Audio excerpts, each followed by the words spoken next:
وہ اللہ ہی تو ہے جس نے تم کو ایک شخص سے پیدا کیا اور اس سے اس کا جوڑا بنایا تاکہ اس سے راحت حاصل کرے، سو جب وہ اس کے پاس جاتا ہے تو اسے ہلکا سا حمل رہ جاتا ہے اور وہ اس کے ساتھ چلتی پھرتی ہے۔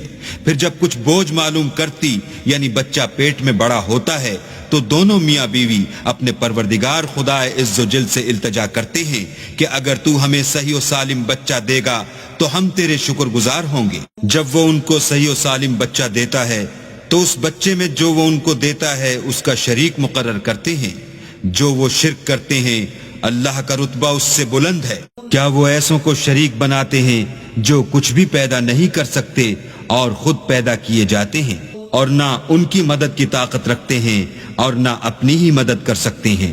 اگر تم ان کو سیدھے رستے کی طرف بلاؤ تو تمہارا کہا نہ مانے، تمہارے لیے برابر ہے کہ تم ان کو بلاؤ یا چپ کے ہو رہو۔ مشرکو، جن کو تم اللہ کے سوا پکارتے ہو تمہاری طرح کے بندے ہی ہیں۔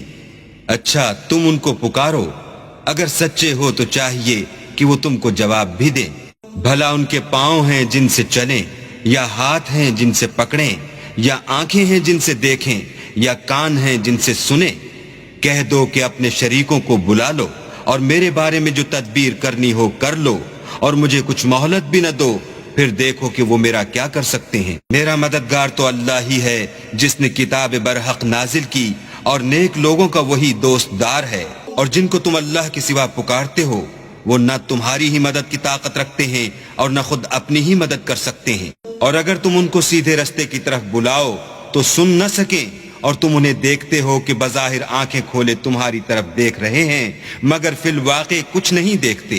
یہ لوگ تم سے قیامت کے بارے میں پوچھتے ہیں کہ اس کے واقع ہونے کا وقت کب ہے۔ کہہ دو کہ اس کا علم تو میرے پروردگار ہی کو ہے، وہی اسے اس کے وقت پر ظاہر کر دے گا۔ وہ آسمان اور زمین میں ایک بھاری بات ہوگی اور ناگہاں تم پر آ جائے گی۔ یہ تم سے اس طرح دریافت کرتے ہیں کہ گویا تم اس سے بخوبی واقف ہو۔ کہو کہ اس کا علم تو اللہ ہی کو ہے لیکن اکثر لوگ یہ نہیں جانتے۔ اے محمد صلی اللہ علیہ وآلہ وسلم، عفو اختیار کرو اور نیک کام کرنے کا حکم دو اور جاہلوں سے کنارہ کر لو۔ اور اگر شیطان کی طرف سے تمہارے دل میں کسی طرح کا وسوسہ پیدا ہو تو اللہ سے پناہ مانگو، بے شک وہ سننے والا اور سب کچھ جاننے والا ہے۔